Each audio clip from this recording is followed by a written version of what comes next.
Yeah. Yeah. There was a song I was surprised that you did for my favorite group on their comeback album. Why You Want to Keep Me for My Baby? Oh, that's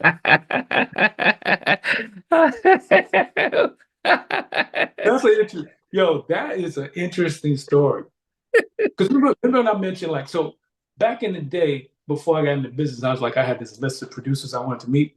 Mhm. Or it's not that I wanted to meet them, I said I'm going to meet them. I was Mhm. very, very particular. I said, I said, these are the list of producers I'm gonna meet, and I'm gonna meet them, and we're gonna meet eye to eye. It's not gonna be, hey, listen to my demo. So I meet LA first, of course. And because I was sent over by his wife, he treated me with a lot of respect, right? So I was like, this is cool, right? Then I met Kenny after that, but that was very brief. Nothing special about that. And then who was it? I spoke to Quincy Wow. on the phone. And was ironic. I spoke to Quincy on the phone while I was in Acapulco hanging out with my best friend who's Mexican. His father's like the richest man in Mexico. And I'm sitting up there. He puts Quincy on the phone and Quincy's like, yo, man, blah, blah, blah. Next, I meet Doc. No, I meet Teddy. So the way I met Teddy Riley was I was at the Soul Train Awards. This was right after I won. Yeah, this is right after I won my Grammy. So the Grammys was the week before, and I was so no, it was the American Music Awards. No, Soul Train Awards next week, that following week. When I come off stage, I had my good friend. Oh, who was it? I have a good friend of mine. Yeah, my good friend Chris was with me, and because every now and then I would take friends of mine that were from my hometown. I was like, hey, you ever been to such and such? I'll just take one. I never had an entourage. I'll just pick a friend. And so he said, yeah, yeah, yeah. So we're backstage because I had to who was it? I think I presented an award to someone, and Maxwell had won something. So we come off stage. I remember seeing it was this woman. She had on this green suit. She was decked out, beautiful black woman. But I mean, just very business casual, right? So she says, "Hey, Tony Rich, I really love your music. Thank you, I said, appreciate it." And I keep it moving. The next night, I'm at the museum. This was the night that Biggie got killed. I was there at that museum. And I remember I was on this one side of the museum when I got there because I my friend Chris didn't go. He was visiting some of his family members. I said, "Bro, I'm gonna go to this museum party and then I'll be back, scoop you up, and then we go into the Outcast party because Outcast was celebrating their what do you call it? The Stankonia, not no no no Love Below Speaker Box album. Mhm. They were celebrating some milestone they hit with that record. So we get there and I'm standing there. And my friend Chris says, "Yo, man, it's two women that are walking like it's two women like staring at you like you're a piece of meat." So I says, "What are you talking about? Where?" Right? So and they were on opposite ends of the room. And I was like, "Whoa, man, you right." And then they started coming in, but the shorter woman makes it to me first. Okay, she walks up to me. She says, "Hey, my name is Heather. Want to go out sometimes?" And I was thinking like, I'm looking down because she's so short and petite, but she just didn't care. Turns out it was Heather Hunter, the former porn star, Okay, okay. whom to this day is one of my best friends. Wow.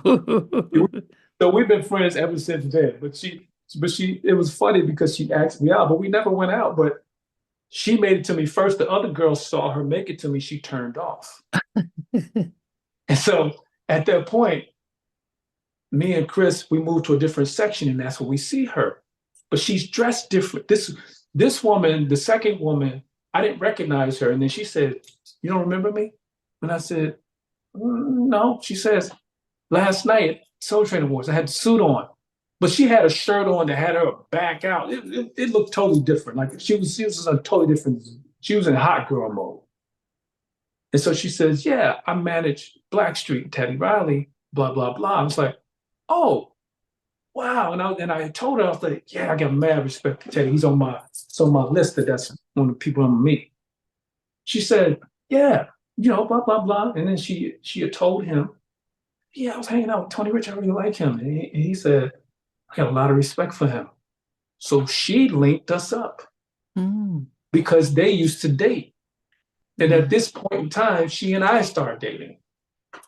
But after that, once me and Teddy met, Teddy would reach out to me every now and then, and he'd just be like, he would call me like this, yo, I got this track I want to send you.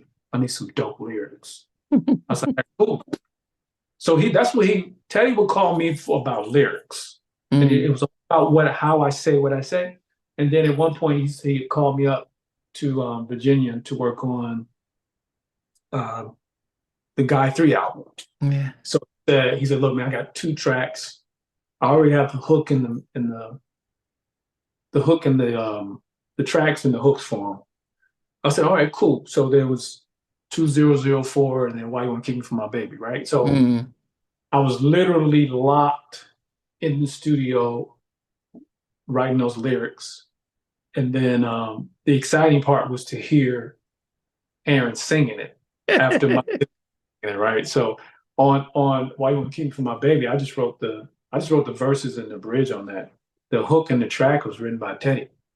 And then 2004, all the stuff that Teddy's rapping, I wrote that. Which so it was fun, man, because Teddy was he's so generous with information about music technology and stuff like that. And so it was awesome to meet him. And still to this day, man, Teddy and I are cool. And Prince was the other person. So I met Prince in I met him in 96. But so I met all the people I wanted to meet, as far as producers wise, I met them all. Hey guys, thanks for watching. Thanks for being a part of Halftime Chat. Please remember to subscribe, share, and comment. But most importantly, why don't you become a member of Halftime Chat? We've got amazing videos, amazing perks, and being able to support the channel. But anyway, thanks for watching. Take care. I never participated in that category. And somewhere in between. For even loving us, on which I didn't miss you with. What was it like growing up? She's still making an impact on 4 houses down. I have a couple pieces. Trying to get this one and that one. That works for me, but just for me, No. Okay, you okay? They don't understand what Jonas Boys are winning all spirits. Play it. I mean, I love all different genres.